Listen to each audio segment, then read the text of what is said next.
ऋषिमुनियों की पावन धरती, देश धर्म का नाता है।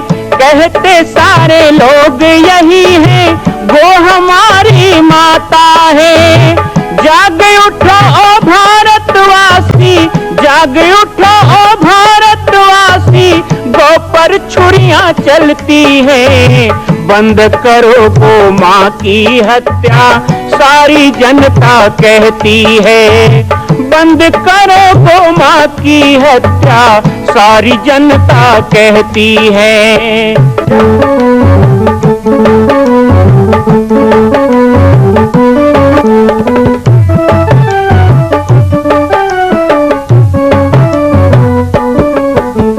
जगह जगह पर बूचड़ खाना, लाखों गौएं कटती हैं। किसे सुनाए व्यथा हमारी, नैना नीर बहाती है। रक्षा करना गौ माता की, रक्षा करना गौ माता की, गीता ज्ञान सिखाती है। बंद करो गौ माँ की हत्या, सारी जनता कहती है। बंद करो गौ माँ की हत्या, सारी जनता कहती है। जय श्री राम, जय गौ माता, जय गोपाल। स्वागत है आप सभी का भारत के हृदय स्थल छत्तीसगढ़ प्रांत में मां कौशल्या धाम जिला बालोद में विगत 18 वर्षों से बन रहे इस विशाल दिव्य भव्य मंदिर का निर्माण। विश्व के अंदर भगवान राम के लाखों मंदिर हैं। अब अयोध्या में भी रामलला विराजित हो चुके हैं, लेकिन छत्तीसगढ़ की बेटी मां कौशल्या जो राम की माता है, उनका एक भी मंदिर पूरे विश्व में नहीं। इसीलिए यह विशाल तीर्थ का निर्माण विगत वर्षों से चल रहा है बालोद जिला छत्तीसगढ़ में। 25 करोड़ की लागत से बनने वाला 108 फीट ऊंचा, 65 फीट चौड़ाई और 136 फीट लंबाई का राजस्थान के ठोस पत्थरों से बनने वाला यह मंदिर हजारों वर्ष तक भारत में 5वें धाम कौशल्या धाम के रूप में स्थापित रहेगा। 3 तल के इस मंदिर में प्रथम तल पर भगवान शिव, मध्य तल में गोद में रामलला को लेकर स्वर्ण सिंहासन में मां भगवती कौशल्या विराजित होंगी और तीसरे तल पर पंचमुखी हनुमान। इसके अलावा सामाजिक समरसता को समर्पित यह मंदिर सनातन हिंदू धर्म के समस्त देवी देवताओं महापुरुषों की मूर्तियों से सुसज्जित होगा। आप सब एक एक मूर्ति का संकल्प भी इस मंदिर के लिए कर सकते हैं। ध्यान रखिएगा, यह अवसर बार बार नहीं मिलेगा, क्योंकि 2026 में मां कौशल्या का दिव्य भव्य धाम स्थापित हो जाएगा। मां कौशल्या विराजित हो जाएगी। एक बार पुनः आप सबको निवेदन करूंगा, आइए, जुड़िए और सबको जोड़िए इस विशाल तीर्थ के निर्माण में। मैं राम बालक दास महात्यागी आप सभी को आह्वान करता हूं, संपूर्ण प्रदेश एवं देशवासियों को, कि जिस तरह रामलला के दिव्य भव्य मंदिर के लिए आप सब ने मुक्त हस्त से दान दिया है, इसी तरह मां कौशल्या के एकमात्र विश्व के प्रथम धाम के निर्माण में आप सभी मुक्त हस्त से दान दें। यह दान 3 आहुति के रूप में लिया जा रहा है। हम 1100, 1700, 5100, 11,000, 21,000, 1 लाख, उससे भी अधिक जो भी राशि करना चाहें 2025 और 26 के अंतर्गत 3 बार देने का संकल्प लेंगे। महीने में एक बार ऐसा लगा कि जैसा ये जंगल जो है वो कैलाश है, वैसे भी जो जामड़ी पाठ की रचना की गई है, ये स्वाभाविक रूप से इस पहाड़ी का निर्माण ही भगवान शिवलिंग के रूप में है। जब आप जामड़ी पाटेश्वर धाम आते हैं तो जिस रास्ते से आप आते हैं वो एक ही रास्ता है, बाकी 3 तरफ 1200 फीट ऊंची पहाड़ियां और ये बहता हुआ नाला जो अभी आपको सूखा दिखाई दे रहा है। ऐसे 5 नाले से इसमें फेरी बनी हुई, जैसे शिव जी की जलहरी में पानी निकलने के लिए बना होता है। एक दिन सावन के महीने में अद्भुत नजारा था। सफेद बादलों से पूरा आसमान ढका हुआ और नीचे नीचे की ओर बादल में कालीमा। तो दृश्य ऐसा बन रहा था कि नीचे धरती पूरा अंधेरा और आकाश पूरा धवल स्वच्छ। मैंने गुरुदेव से जब पूछा कि ये क्या है, तो उन्होंने मुझे कहा कि ये भी भगवान का रूप होता है। भगवान कई रूप में हमें दर्शन देते हैं ना, तो ये सुहाना सा मौसम, ये चलती हुई ठंडी हवाएं, बरसती हुई मन को सुहाने वाली रिमझिम बारिश, ये सभी हमारे मन को लुभाने वाली, हमें आनंद देने वाली परमात्मा के ही अलग अलग रूप हैं। तो वन प्रांत में इस तरह मैं विभिन्न अनुभवों से गुजर रहा था, विभिन्न आनंद भी ले रहा था। मैंने कल आपको बताया कि समय आ रहा था कि क्वाल के महीने में हमको अब जन्मभूमि जाना था मां से भिक्षा प्राप्त करने के लिए। जंगल में मैंने बहुत से मित्र बनाए, जिनमें कुछ मित्र ऐसे भी थे जो प्रतिदिन मुझसे मिलते थे, लेकिन वो वन्य पशु पक्षी थे, वो कोई मनुष्य नहीं थे। और जब तक कि हम मनुष्यों के बीच रहते हैं, प्रपंच में रहते हैं, सांसारिक चीजों में रहते हैं, तब तक हमें प्रकृति से प्रेम होता भी नहीं है। प्रकृति से प्रेम तभी होगा जब हम प्रकृति के पास रहते हैं, प्रकृति के साथ मिल के रहते हैं। धीरे धीरे लगता है कि हम बहुत दूर चले जा रहे हैं प्रकृति से। ये पेड़ पौधे बोलते हैं, नदी झरना बोलते हैं, ये पर्वतों के पत्थर हमसे बात करते हैं। इनसे घनिष्ठता हो जाए, हम किसी पेड़ को प्यार से पानी सींचते हैं तो उस पेड़ में आने वाला एक पत्ती भी हवा में हिलता है तो ऐसे लगता है जैसे वो हमको धन्यवाद दे रहा हो। खिलता हुआ एक पुष्प जब सुबह सुबह खिलता है तो खिलते समय यदि उसको देखा जाए तो वो हमें धन्यवाद देता है कि धन्यवाद, आपने हमें पानी सींचकर बड़ा किया, हमको फूलने लायक बनाया।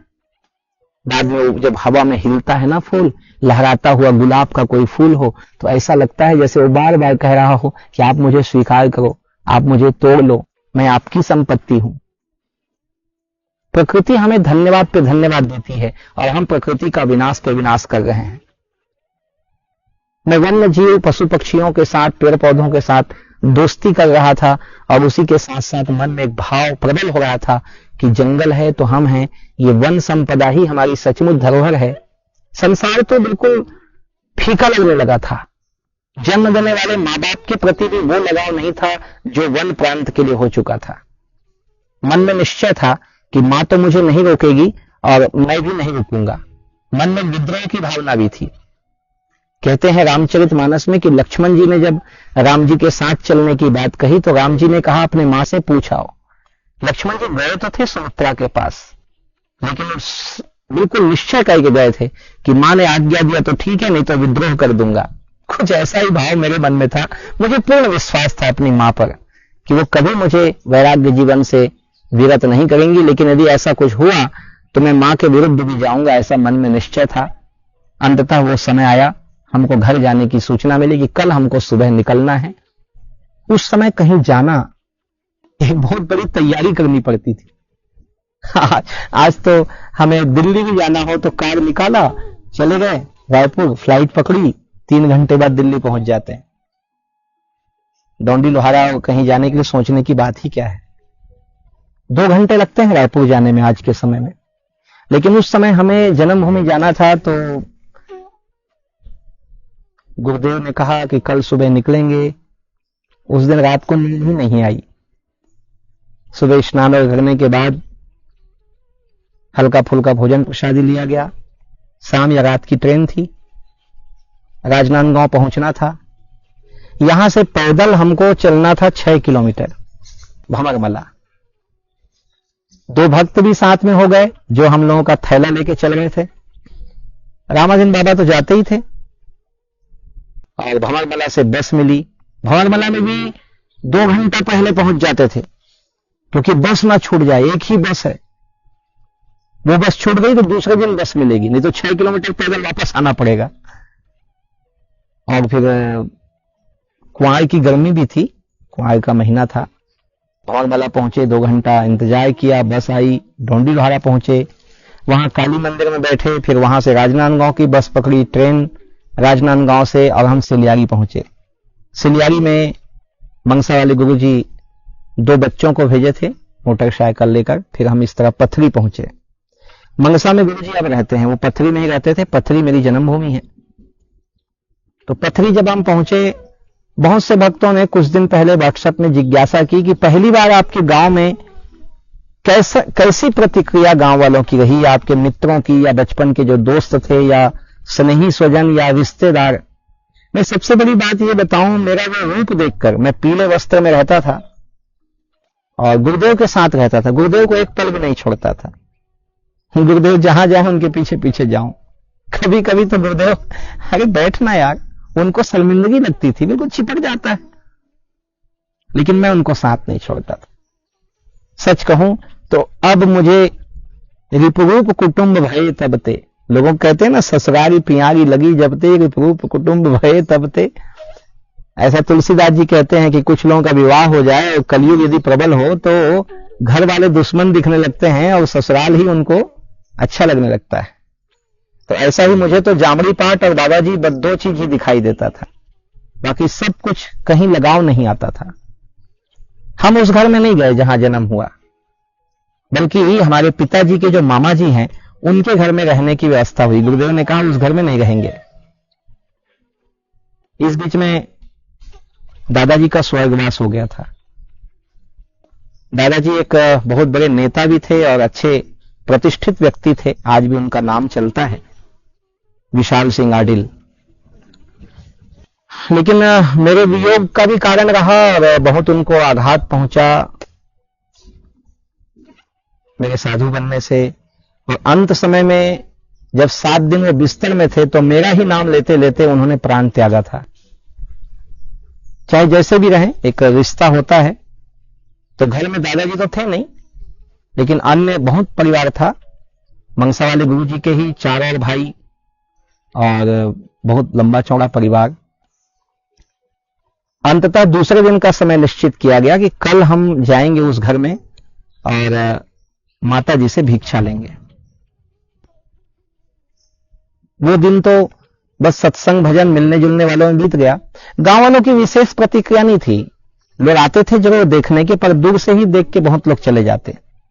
कुछ बचपन के मित्र थे जो स्कूल में साथ पढ़े थे, उसमें से 2-4 मित्र आए थे। अब उन्होंने भी दूर से देखा, कुछ तो पास में आने की हिम्मत ही नहीं किए।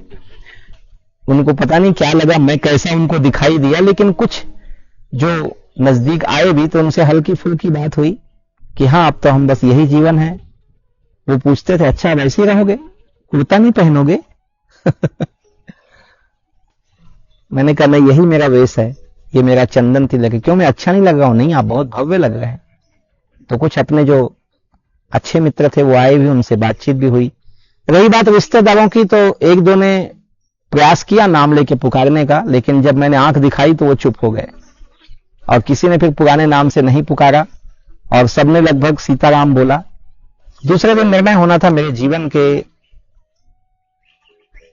उस यात्रा का, जिस यात्रा में मुझे आगे बढ़ना है, ऐसा मैंने निश्चय कर लिया था। मां के मन में उस समय क्या चल रहा था वो मैं जान सकता था। हालांकि मां के मन को जानना बहुत मुश्किल है, लेकिन उस दिन मैया के मन में क्या चल रहा था मैं पूरी तरह महसूस करता था। मैया क्या सोचती होगी, क्या नहीं सोचती होगी।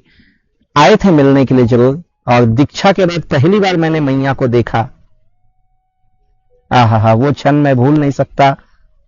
उन्होंने मुझे हाथ जोड़ के सीताराम कहा, मैंने भी हाथ जोड़कर सीताराम मैया ऐसा कहा। इसके आगे ना वो बोल पाई ना मैं बोल पाया, बस आंखों ने बातचीत किया। आंखों से ही उन्होंने मुझे पूछा हाल चाल कैसे हो, और आंखों से ही मैंने बताया मैं ठीक हूं।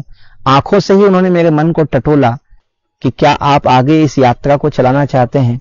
और सच कह रहा हूं, मैंने आंखों से ही जवाब दे दिया कि मैया मुझे तो यही जीवन अच्छा लग रहा है।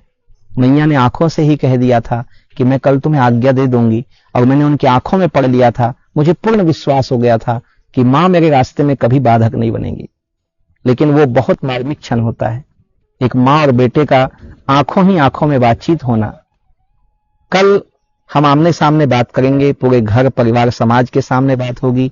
और दीक्षा के बाद जो भिक्षा का जो मुख्य संस्कार है वो कल संपन्न होगा, मैं आपको बताऊंगा कल के संस्मरण में। बाबा जी की पाती में बचपन की यादें कार्यक्रम में और आप लोगों की क्या जिज्ञासाएं हैं वो आप जल्द से जल्द मुझे भेजें, क्योंकि हो सकता है कि यह कार्यक्रम अब कुछ दिन में ही हम बंद कर दें। और आगे आप क्या सुनना चाहते हैं जरूर आप बताएंगे, आपकी जिज्ञासाओं का इंतजार रहेगा। जय सिया राम, जय गो माता, जय गोपाल। मां कौशल्या के धाम का निर्माण प्रारंभ हो चुका है, अब 2026 में पूर्ण होने वाला है। अरे अंगद हनुमान नहीं तो गिलहरी तो बनिए। एक छोटा सा संकल्प आप अपने मां भगवती के लिए नहीं कर सकते हैं? यदि आप राम भक्त हैं तो मैं चाहूंगा कि मां कौशल्या के धाम के निर्माण के लिए आप अपने जीवन का एक अंश जरूर समर्पित करें। आइए हमारे नीचे चल रहे व्हाट्सएप नंबर और अकाउंट डिटेल पर संपर्क करके अपने जीवन का एक अंश लगाकर आप भी पुण्य के भागी बने। मैं राम बालक दास महात्यागी मां कौशल्या धाम, जिला बालोद, छत्तीसगढ़ से। मां कौशल्या की पावन जन्मभूमि छत्तीसगढ़ प्रांत में बालोद जिला में स्थित है श्री सर्वसिद्ध शक्तिपीठ जामड़ी पाटेश्वर धाम। परम पूज्य सद्गुरुदेव राजयोगी बाबा जी की तपस्थली श्री पाटेश्वर धाम और विश्व के अद्वितीय मां कौशल्या जन्मभूमि मंदिर निर्माण का दर्शन करने और इसी प्रकार समसामयिक विषयों पर अपना ज्ञान वर्धन करने के लिए और 10,000 गायों के लिए बनने वाले श्री हनुमान नंदीशाला गो अभ्यारण्य का समाचार प्राप्त करने के लिए आप सभी देखते रहें YouTube चैनल पर और हमारे चैनल को आप सभी सब्सक्राइब करें, घंटी का बटन दबाएं ताकि आप सूचनाओं से जुड़े रह सकें। जय श्री राम, जय गौ माता, जय गोपाल।